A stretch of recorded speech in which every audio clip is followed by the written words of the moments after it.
ॐ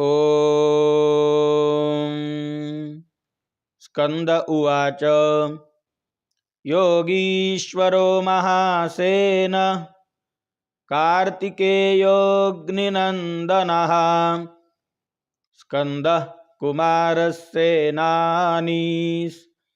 स्वामी शङ्करसम्भवः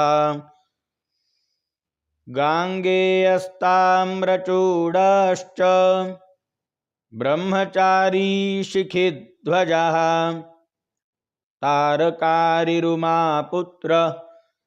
क्रौञ्चारिश्च षडाननः शब्दब्रह्मसमुद्रश्च सिद्धः सारस्वतो गुहः सनत्कुमारो भगवान् भोगमोक्षफलप्रदः शरजन्मागणाधीश पूर्वजो मुक्तिमार्गकृत सर्वागमप्रणेता च वाञ्छितार्थप्रदर्शनः 28 नामानि मदीयानीति यः पठेत् प्रत्यूषं श्रद्धया युक्तो मूको वाचस्पतिर्भवेत्